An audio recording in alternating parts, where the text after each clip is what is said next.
평소에 기분이 너무 왔다 갔다 해. 조울증 아닌가?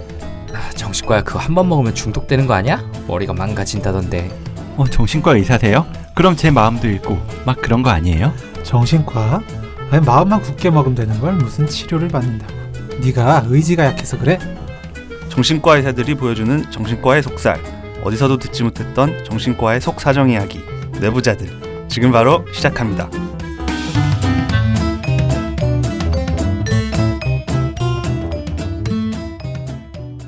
되게 귀엽게 하시네요. 너무 귀여운 척. 동훈이 비슷하게 한 건데. 네, 안녕하세요. 젊은 정신과 의사들이 하는 솔직하고 은밀하고 자상한 정신건강과 마음 이야기, 뇌부자들입니다. 먼저 자기소개부터 해주시죠. 네, 안녕하세요. 허기영입니다. 안녕하세요. 윤희우입니다. 예, 안녕하세요. 김지용입니다. 예, 그리고 저는 오늘의 사회를 맡은 손정현입니다. 다들 표정이 제가 왜 눈치를 보게 되는지 모르겠는데. 너무 귀여운 거 아니에요? 그러니까. 네, 오늘은 우리의 사회자 오동훈 선생님께서 개인 스케줄로 불참을 하게 돼서 제가 사회를 의도치 않게 대신 맡게 되었습니다.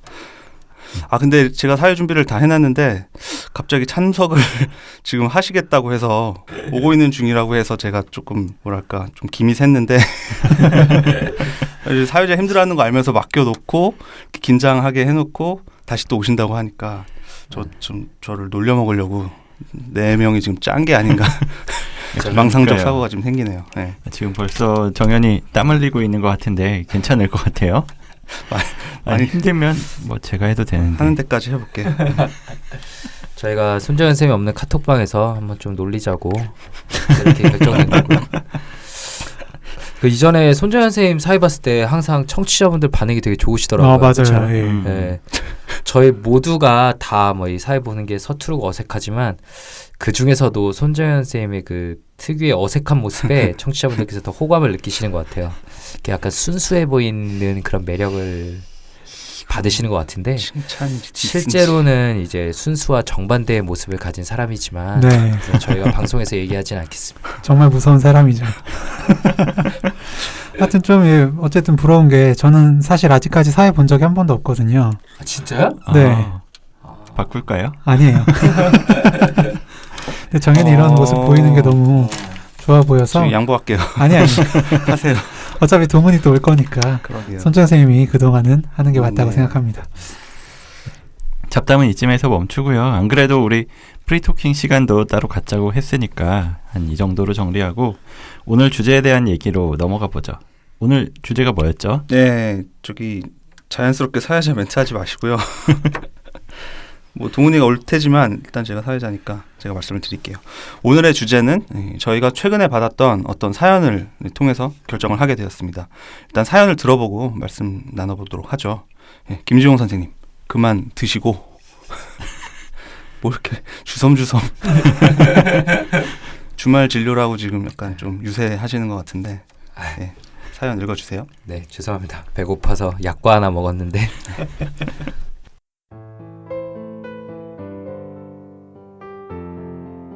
안녕하세요. 최근 뇌부자들을 열심히 듣고 있는 20대입니다. 저는 우울증이 있는 룸메이트와 살고 있어요. 한동안 매일 주변 사람들이나 자신의 커리어에 대한 부정적인 얘기를 하며 화를 내기도 하고 울기도 하고 밥을 먹는 대신 술을 마시기도 해서 걱정이 되었어요. 나름 고민 상담도 해주고 끼니를 걸으면 요리를 해주거나 작은 선물을 주기도 했습니다. 이런 증상들이 피크였을 때는 안타까운 한편 매일 불평불만을 들으니 저도 스트레스를 받아 일부러 늦게 귀가하기도 했습니다. 룸메이트가 감정 컨트롤이 안 된다는 것을 알면서도 상대하기 싫어지는 마음에 제 자신이 매정한 건 아닌가 싶었어요. 지금은 제가 설득도 하고 어찌저찌 끊었던 치료를 다시 시작해 많이 좋아져 다행인데 전문가가 아닌 주변인들은 어떻게 행동하는 것이 가장 좋은지 궁금해졌습니다. 공통의 지인들에게 의견을 물어보고 싶기도 했고 가족들에게 알려야 하는 것은 아닌가 생각이 들기도 했습니다만 혹시 프라이버시 침해일까봐 망설여졌어요. 힘든 일을 토로하면 해결책을 제시하기보다는 공감을 해주는 것이 좋은 건가요? 그리고 치료를 받는 것이 좋을 것 같다고 직설적으로 얘기했던 것이 괜찮았던 걸까요? 그 친구가 당시 저의 제안을 잘 받아들여 다행이었지만 혹시라도 오히려 반감을 가질까봐 걱정이 되었거든요. 치료를 권유하는 가장 좋은 방법은 무엇일까요? 언제나 좋은 팟캐스트 감사합니다.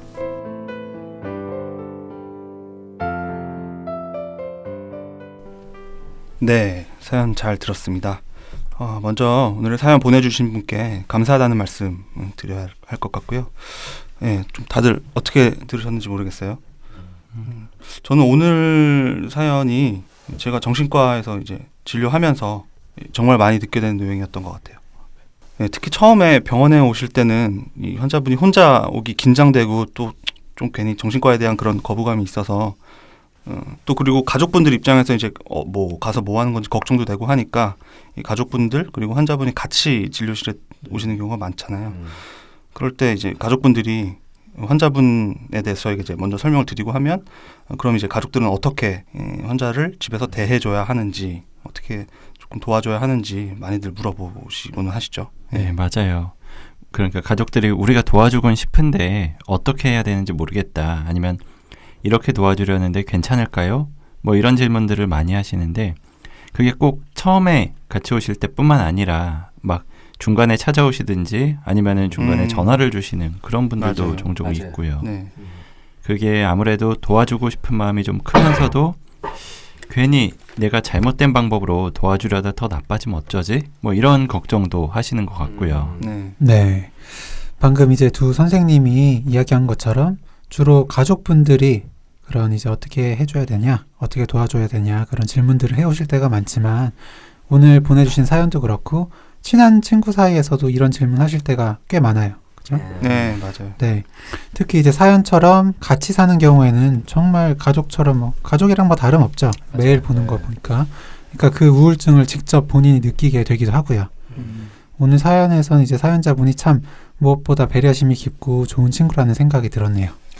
네, 저도 정말 이분은 참 좋은 친구다. 그리고 좋은 친구 덕분에 룸메이트 분께서도 우울증을 많이 극복하신 것 같다라는 생각이 들었어요. 네. 네, 아까 선생님들이 이야기했듯이 저도 이번 사연의 질문들을 종종 듣곤 하는데 선생님들은 그럼 보통 어떻게 대답을 해드려요?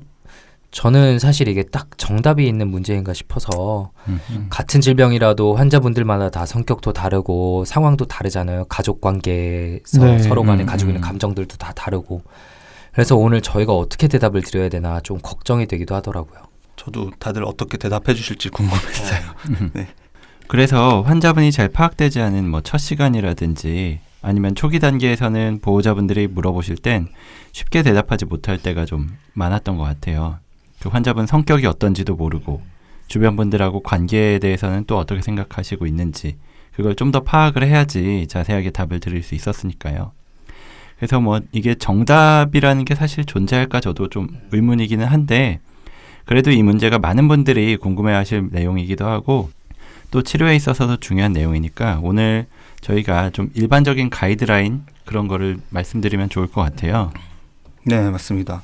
먼저 이 사연자분이 이 사연을 통해서 해주신 질문들을 정리해보면 이 룸메이트의 이 힘든 상태에 대해서 가족들에게 어떻게 알릴지에 대해서 어떻게 할지에 대한 조언 그리고 해결책 제시를 조금 실질적인 부분을 얘기해 주는 게 좋을지 공감을 더 해주는 것이 좋을지 그리고 치료를 받을 것을 권유를 하는 게 좋을지 그렇다면 그 권유의 제일 좋은 방법이 어떤 게 있을지 뭐 정도겠네요.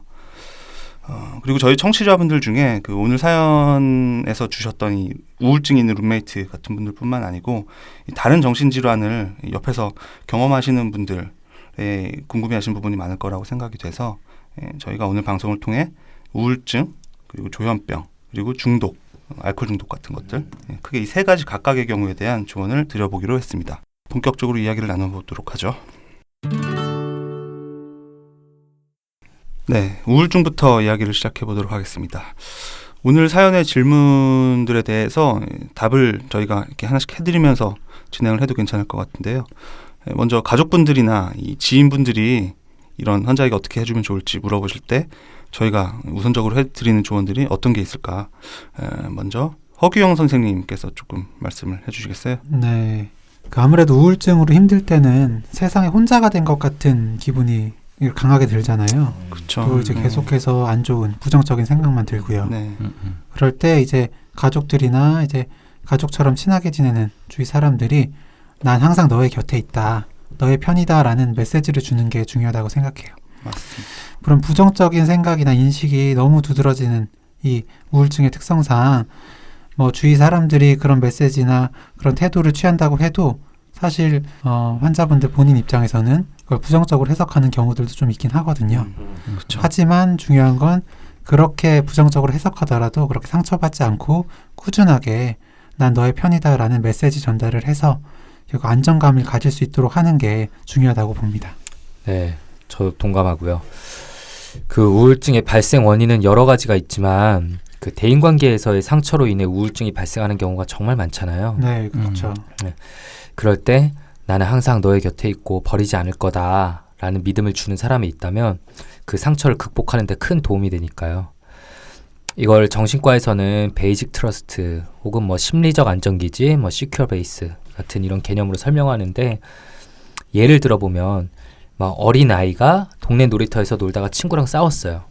그래서 막 엄청 억울하기도 하고 화가 나기도 하고 이래서 울면서 네. 그럴 땐 보통 집에 돌아가 엄마한테 일러 바치고 위로를 받잖아요. 엄마는 그러면 그 아이의 편을 들어주면서 달래주고, 내가 힘들 때 누군가가 곁에 있다는 생각은 성인이 된 후에도 이렇게 살아갈 때 스트레스들에 무너지지 않게 이렇게 받쳐주는 큰 힘이 되죠. 네. 근데 이 우울증 환자분들 진료실에서 말씀 나누다 보면 지금 지용 형이 얘기했던 그런 심리적인 안정기지, 어떤 경우에도 내 편이 돼줄 거라고 이분이 생각할 수 있는 존재를 가지고 계시지 못한 경우가 대부분인 것 같아요. 이제 오랜 기간 이 우울 기분 상태에 있다 보면 이 주위 환경에 대한 생각이 그런 상황이 아니고 아예 부정적으로 본인 주위에 대한 생각이 고착이 돼서 실제로는 뭐 가족이나 친구 그런 지지 체계가 아주 나쁘지는 않은데, 그러니까 도와줄 사람이 있는데도 본인은 고립감을 느끼고 있는 경우가 있기는 하죠, 많이. 네, 그렇습니다. 근데 실제로 정말로 뭐 예를 들어 부모님과의 신뢰관계가 아예 없거나 이 가족 지지 체계 자체가 없어서 없는 걸 넘어서 이제 환자분을 괴롭히고 있는, 그러니까 가족 관계 자체가 어떤 우울증의 주된 이 발병 원인이나 지속시키는 요인인 경우가 꽤 있어요, 또. 네. 그럼 그런 분들은 앞으로도 계속해서 누구를 이렇게 믿을 사람을 갖지 못하고 쭉 우울하게 살아야 되는가? 그건 그렇지 않다라고 저희가 실제로 말씀을 드리죠. 그러니까 오늘 사연자분의 룸메이트처럼 나를 진심으로 이렇게 생각해주고 챙겨주고 도와주려는 그런 친구, 지인들이 이제 새로운 심리적인 안정기지, 가족들이 못 해주는 그런 부분을 지지해주는 그런 서포트 시스템이 될 수가 있으니까요. 네, 맞습니다. 그리고 또 한 가지, 이건 오늘 이야기가 뭐 가족이나 주변 지인들한테 드리는 말씀이기는 해서 좀 거기서 벗어나는 이야기 같기는 한데, 그 심리적 안전기지라는 이야기가 나와서 떠오른 건데요. 최근에 진료를 하면서 듣기도 했고 또 메일을 보내주신 사연에서도 좀 봤었는데, 그 병원을 다니면서 그 의사를 너무 의지하게 돼서 걱정이 된다는 이야기를 들었었어요. 근데 그럴 때 제가 해드리는 이야기가 지금은 의지를 해도 좋다, 이렇게 이야기를 드렸거든요.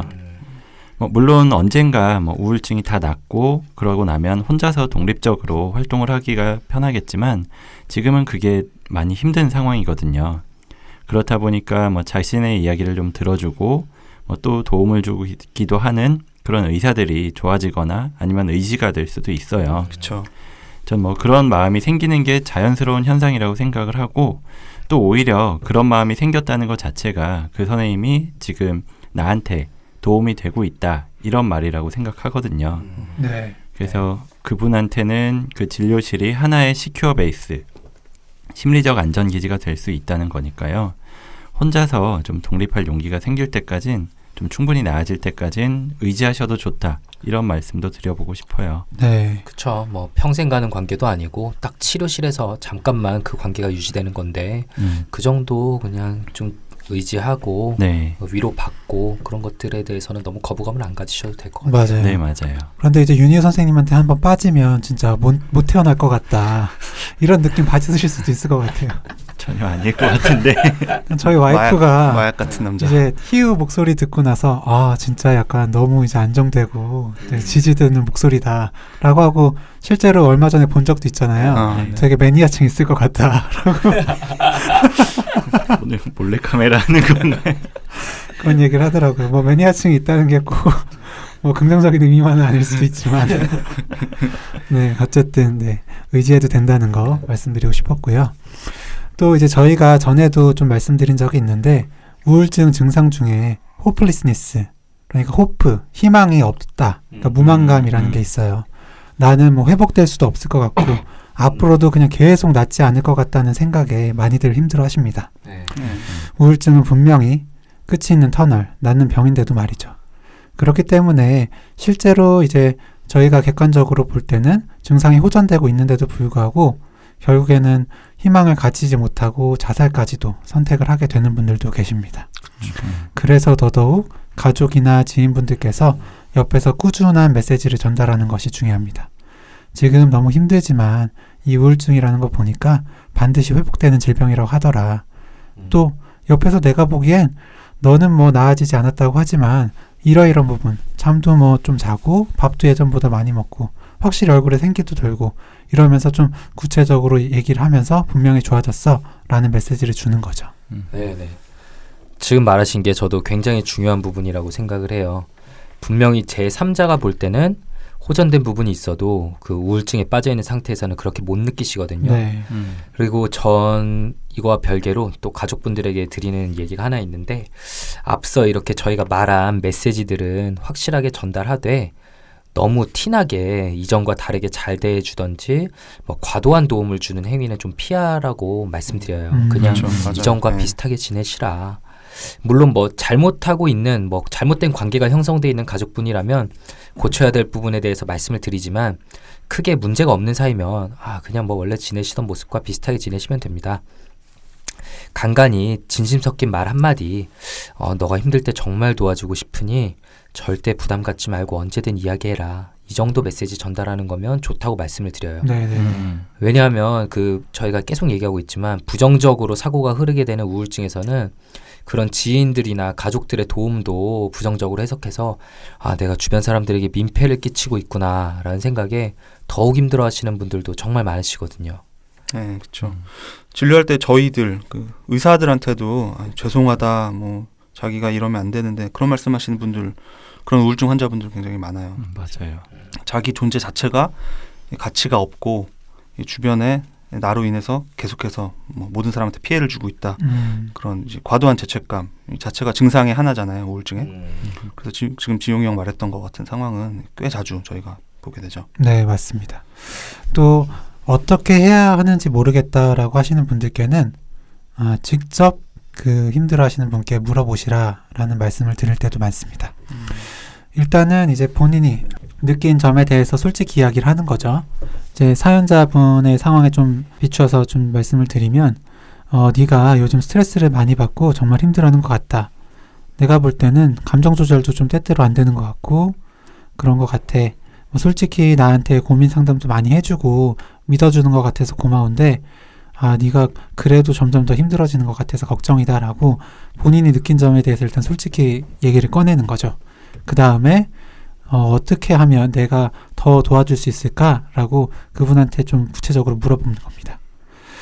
또 이제 공감만 해주는 게 좋으냐, 해결책을 제시해주는 것이 좋으냐라고 또 물어보셨는데 앞에서 한 말씀에 좀 덧붙여서 설명을 드리자면 저는 일단 공감은 하고 해결책은 이 역시 이제 직접 제시하는 것보다 몇 가지 방법들이 좀 있을 거 아니에요? 그걸 이제 제안하고 본인이 좀 스스로 생각해 볼 수 있게 도와주시는 것도 방법이라고 생각해요. 확실히 뭐 가족이라도 그렇지만 가족이 아닌 또 친구의 입장에서는 바로 이제 정신과적 치료를 권유하는 게 부담이 될 수가 있죠. 다만 이제 우울증이 너무나 심할 때, 그러니까 자살 사고를 호소하거나 실제로 뭐 자해 혹은 자살 행동을 보이신다면 강력하게 치료를 권유하셔야 되겠죠. 네, 사연자분께서 하신 질문 중에 이 룸메이트의 가족들에게 지금 룸메이트 상태를 어떻게 알릴지의 문제, 네. 치료 권유 부분에 대해서 물어보셨었는데 지금 허규영 선생님이 말씀하신 게 제가 생각하기에도 정답에 가까울 것 같다. 생각이 듭니다. 가족들한테 알리는 것, 치료 권유 모두 본인은 원하지 않을 수 있지만 어떤 정말로 심각한 어떤 상황에서는 꼭 해야만 하는 순간이 있을 거거든요. 네. 어느 정도의 이 우울증이 심하면 이렇게 치료까지 강하게 뭐 권유하고 가족들한테 본인 의사에 조금 반하더라도 알려야 할지 그 기준에 대해서 조금 애매하실 거예요. 실제로 어려운 문제고요. 저는 어떻게 말씀드리냐면 그 친구, 그분의 일상생활, 루틴한 어떤 지금까지 해오던 생활이 무너져 갈 때, 더 이상 잘 수행할 수가 없을 때라고 말씀을 드리는데 그 우울 감정 자체는 어떤 상황에서 뭐 이유가 있건 없건 간에 누구나 느낄 수는 있지만 그게 어느 기간 이상 지속돼서 이렇게 일상생활 못할 정도가 된다면 치료가 필요하다라고 실제로 진단 기준이 그렇게 돼 있기도 하고요. 예를 들면 잘 다니던 학교에 반복해서 뭐 지각하거나 빠지거나 조퇴를 하게 된다거나 이전에는 뭐 친구들과의 모임을 최소 한 달에 뭐 2-3번 가지던 친구가 몇 달째 집 밖으로 나가지 않는 상황이 계속된다거나 좀 이런 전과 다른 어떤 일상생활을 못하는 상태가 2주 이상 매일같이 지속된다면 그때는 이 친구가 치료가 필요한 상황이다라고 조금 걱정을 진지하게 해야 되고 치료를 적극적으로 좀 권유를 하시는 게 좋을 것 같고요. 아마 이 룸메이트 분도 거기에 해당이 되지 않을까 싶어서 네. 이 사연자분도 이미 뭐 권유를 하셨던 것 같아요. 네. 제가 오늘 이제 제일 말씀드리고 싶었던 부분이고 아마 정신과 의사들이면 다 똑같이 생각할 텐데요. 이 관계가 뭐 가족이든 아니든 이제 본인이 소중하게 생각하는 주변 사람인데 이제 자살에 대한 생각을 처음으로 얘기를 했는데 그것이 느끼기에 굉장히 좀 구체적인 계획이 있거나 좀 의사가 분명하다라거나 그런 자살 사고가 반복해서 이제 본인의 입을 통해서 나오는 상황. 이제 걱정이 돼서 물어볼 수도 있고 본인이 먼저 말하는 경우도 있을 텐데요. 그런 자살 시도 또는 자해의 위험성이 이제 걱정이 되는 경우에는 가족들에게 즉각 알릴 필요가 분명히 있습니다. 네, 뭐 알림으로 인해서 이제 친구가 약간 뭐 화를 낼 수도 있고 그것 때문에 관계를 틀어지지 않을까 걱정될 수도 있지만 어쨌든 제일 중요한 거는 정말 안전이잖아요. 안전이죠. 네, 그 사람의 존재 자체가 제일 중요한 거니까 그럴 경우에는 그 당시에는 그 환자분께서 화를 내실 수 있더라도 나중에 시간이 지나고 나면은 결국에는 당연히 이해하고 오히려 고마워하실 거라고 생각을 해요. 네. 주위에서 이런 연락을 저는 한 2번 받았었거든요. 사실 자기의 뭐 친구 내지 지인이 실제로 힘든 상황이고 이제 죽겠다는 얘기를 하는데 어떻게 하냐. 가족들은 모르고 지금 나만 안다. 이렇게 할 때 저는 분명 얘기를 해요. 본인한테도 상황 설명을 하고 난 널 위해서 이렇게 할 수밖에 없다. 혹시는 지금이 그런 상황이 아니더라도 앞으로 네가 위험해지면 나는 가족들이나 뭐 경찰에 알려야 된다라는 걸 말씀을 꼭 드리라고 얘기를 하거든요. 쉽지는 않지만요. 네. 네. 그 사연자분께서 치료를 권유하는 가장 좋은 방법에 대해서도 여쭤보셨는데요. 역시 제일 좋은 방법은 제 생각에는 솔직한 생각, 감정을 전달하는 거라고 생각해요. 방금 손정현 선생님이 좀 예를 든 것처럼 솔직하게 이야기하는 거죠. 난 요즘 너가 많이 우울해 보이고 변한 것 같아 걱정이 된다. 그래서 진짜 도와주고 싶은데 어떻게 해야 될지 잘 모르겠고 그렇다고 그냥 두자니 너무 걱정된다. 혹시 우울증은 아닌지 치료가 필요한 건 아닌지 한번 상담받으러 가보는 건 어떨까? 이렇게 얘기를 꺼내고 가능하면 처음 갈 때 같이 가주겠다는 말을 꺼내는 것도 좋을 수 있겠죠. 맞아요. 저도 이번 주에도 들었었던 이야기인데 그 가족 중에 특히 딸이 우울해 보이는 것 같다. 그래서 어떻게 하면 좋을지 모르겠다. 이런 걸 물어보신 분이 있었어요. 근데 딸한테 물어보면은 나 괜찮다. 걱정 마라. 뭐 이런 대답만 한다고 하셔가지고 어떻게 해야 될지 모르겠다라고 하시더라고요. 그 상황을 들어보니까 이게 우울하긴 한데 엄마한테 걱정을 끼치고 싶지 않아서 그러는 걸 수도 있었고 아니면 뭐 다른 이유로 뭐 이야기해도 도움을 못 받을 것 같아서 뭐 이런 생각 때문에 그럴 수도 있을 것 같았는데 그렇더라도 그 어머니한테 솔직한 마음하고 걱정을 정확하게 전달드리라고 말씀을 드렸거든요. 내가 정말로 네가 걱정이 돼서 물어보는 거고 꼭 도움을 주고 싶다. 그래서 정말로 힘들면 병원에 같이 가보자. 만약에 혼자 가기 힘들면 같이 가줄게. 아니면 지금은 이야기하고 싶지 않으면 괜찮긴 한데 언제라도 도움을 원하면 이야기를 해달라. 이렇게 가능성을 열어두고 이야기하면 분명 진심이 전달이 될 거라고 말씀을 드렸었습니다. 네, 이 사연자분이 주신 몇 가지 질문들에 대해서 그러니까 이 룸메이트 분을 돕기 위한 여러 가지 바람직한 어떤 대처 방법에 대해서 말씀을 드렸는데요. 저는 이제 한 가지 더 이 사연자분을 위한 입장에서 좀 조언을 드리고 싶은 게 있었어요. 그 힘든 룸메이트 분을 이제 대하고 도움 주는 데 관해서 혹시는 조금 너무 오랜 기간 너무 심한 부담을 느끼고 계신 건 아닌지 본인 스스로의 마음을 조금 체크해 보시면 좋겠는데, 사연 읽어보면 분명히 꽤 조금 오랫동안 고민도 많이 하고 애써 오셔서 큰 도움은 분명히 되셨던 것 같아요, 룸메이트한테. 근데 이제 본인이 지치시는 상황이 아닌지 걱정이 되거든요. 맞아요. 이 룸메이트 분의 자세한 상태에 대해서는 모르지만 환자분들 중에 뭐 우울증이나 아닌 그보다는 정도가 좀 덜한 기분 부전 상태가 뭐 일종의 성격처럼 몇 년 이상 쭉 지속되는 경우도 있습니다. 네. 그러니까 그런 분들을 이렇게 지지해주고 같이 생활하는 분들이 심리적, 신체적으로 지치다 보니까 환자와 비슷한 우울 증상이나 뭐 불안, 뭐 과민성, 화병 같은 여러 가지 증상으로 결국 본인까지도 치료를 시작하게 되는 그런 경우가 꽤 많아요. 그러니까 기분도 예전에 말씀을 드렸지만 이제 전염성이 있다고 말씀을 드렸었죠. 그렇게 전염이 될 수가 있는 거니까요. 맞아요. 이런 경우를 뭐 진료실에서도 종종 보는데 꼭 우울증이나 아니면 정신과에 국한된 것도 아니고 가족 중에서 만성 질환자를 두신 분들이면 누구나 좀 겪을 수 있는 어려움이기도 할 것 같아요. 게다가 지금 사연자분은 상황이 가족은 아닌데 이게 학교 친구 거기다가 룸메이트로 오랫동안 가깝게 생활해온 특수한 경우라서 좀 더 힘들 수도 있겠다는 생각이 들어요. 좀 냉정하게 말하면 사실 가족도 아닌 남인 거잖아요. 뭐 힘들겠다, 진료를 보는 게 어떻겠니, 뭐 정도의 상식적인 조언만 하고 신경을 별로 안 쓸 수도 있었을 텐데, 그 사연 보내주신 분께서는 공감 능력이 높고 책임감이 강한 분이라서 이 사연을 주실 만큼 친구분을 신경 쓰고 걱정하시는 거라고 생각을 해요. 네. 네.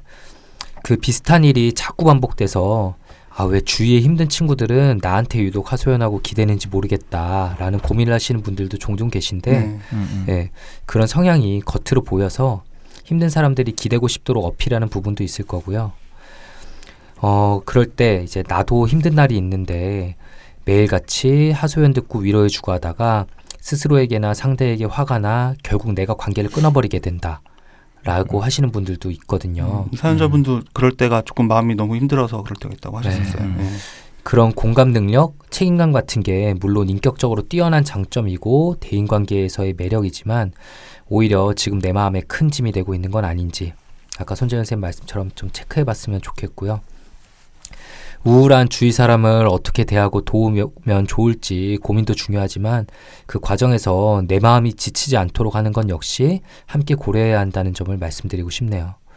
일주일 중 얼마만큼 시간, 빈도까지 내가 이 친구를 위해 쓰자는 식의 좀 구체적인 방법도 생각해 보시면 좋을 것 같아요. 그게 절대 계산적인 게 아니라 그냥 나 자신을 지키기 위한 최소한도의 방편 정도일 것 같습니다. 그리고 두 사람의 관계를 계속해서 이제 건강하게 지속시키기 위해서도 그런 방안이 필요할 것 같고요. 예, 일단 지금까지 그 우울증으로 힘들어하는 분의 어떤 주변 가족이나 지인분들이 어떻게 대처를 하고 도움을 드리는 게 좋을지에 대해서 얘기를 나눠봤고요. 2부에서는 이제 방금 도착한 오동훈 선생님과 함께 조현병이나 망상장애 등의 정신증 그리고 중독 질환들의 경우에 어떻게 옆에서 대처하고 도와줘야 할지에 대해서 연달아 이야기를 해보도록 하겠습니다. 예, 계속해서 들어주세요.